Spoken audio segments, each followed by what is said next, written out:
कोपता कार्य जाईल याला. राग ही एक भयानक विकृती माणसाच्या अंगी असते. अतिराग केल्याने माणसाची विचार करण्याची प्रवृत्ती खुंटते. आयुष्य बर्बाद होते. कितीतरी आयुष्य उद्ध्वस्त झाले या रागामुळे. रागामुळे इतरांचे नुकसान करता करता स्वतःचेही नुकसान करून घेतो. जीवन आनंदी व यशस्वी जगायचे असेल तर राग छूमंतर करावे लागते. रागाचे खूप सारे दुष्परिणाम आपल्या आयुष्यात दिसून येते. आटपाट नगर होतं.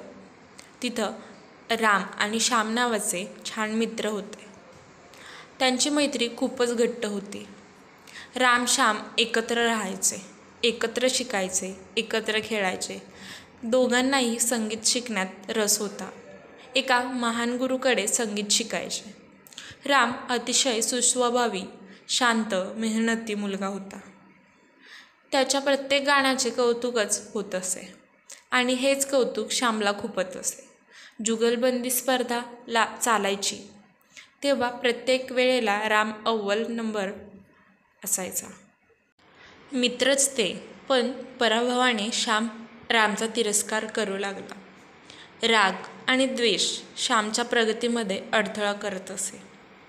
गाण्यातल्या हरकती सराव कमी करू लागला आणि त्याला कसे मागे टाकता येईल याचाच विचार करू लागला. अतिरागाने श्याम रामबद्दल कधीच चांगला विचार करू शकत नव्हता. नेहमी रागराग करायचा. रागामुळे त्यांच्या मैत्रीत अंतर पडू लागले.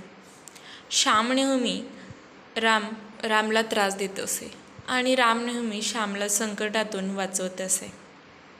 खरी मैत्री रामने श्यामच्या गुणदोषासह स्वीकारली होती. एकदा श्यामने रामचे खराब व्हावे म्हणून सरबतमध्ये औषध घातले. मस्त मैफिल संपली. सगळे श्रोते रामचं कौतुक करू लागले. त्या गोष्टीचा श्यामला खूपच त्रास होऊ लागला. इतरांचे चांगले गुण पाहून कौतुक करण्यातही फार मोठे मन लागते. राम मात्र श्यामचे भरभरून कौतुक करायचा. त्याचा आलाप, सूर रामला आवडायचा. तसा त्याचा अहंकारही खूप वाढायचा. सगळं व्यर्थ जिथे वाईटाचा उगम होतो तिथे चांगुलपणा काहीच दिसत नाही, हेही तितकेच खरे. मैफिल संपताच त्याने सरबताचे 2 ग्लास मागवले. एका ग्लासमध्ये सरबत व दुसऱ्या ग्लासमध्ये भयानक औषध. सेवकाने ग्लासची अदलाबदल केली. मग काय, विनाशकाले विपरीत बुद्धी. सरबताचा ग्लास घेतला रामने आणि औषध घेतले श्यामने. श्याम मनोमन खूप खुश होता की मी रामचा आयुष्य बिघडवत आहे. माझ्यासारखा गायक या पंचक्रोशीत नाही.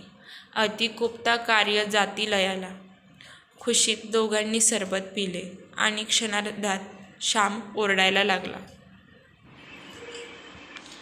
त्याच्या मुखातून एकही शब्द निघेना. त्याला बोलताही येईना. जीवघेणा त्रास श्यामला सहन करावा लागला आणि त्याच्या कर्माची फळं त्याला मिळाली. रामने लगेच त्याला वैद्याकडे नेले. सगळे उपचार करून थकले. एकही मात्र लागू होईना. शेवटी एक लांब जंगलात एक जुनाट झोपडी होती. त्या झोपडीमध्ये एक वयस्कर वैद्य राहत असे. त्यांचा पत्ता कोणी एकाने रामला सांगितला. त्या वैद्याला शोधत शोधत राम तिथे गेला. त्या वैद्याने एक दुर्मिळ वनौषधी सांगितली. उंच डोंगरावर जंगलात खूप परिश्रमाने वनौषधी शोधून आणली. त्याचा काढा बनवला. काही पथ्यही सांगितलं. रामने काढा आणला. रोज सकाळ संध्याकाळ श्यामला पिण्यासाठी दिला. श्यामला त्याच्या कर्माचा खूप पश्चाताप झाला. हळूहळू श्यामची तब्येतीमध्ये सुधार झाला. एक दिवस श्याम पूर्णपणे बरा झाला. श्यामला स्वतःची चूक मनोमन पटली. श्यामने रामची माफी मागितली. 2 मित्रांची अनोखी मैत्री पुन्हा नव्याने निर्माण झाली. श्यामला मात्र अतिराग आणि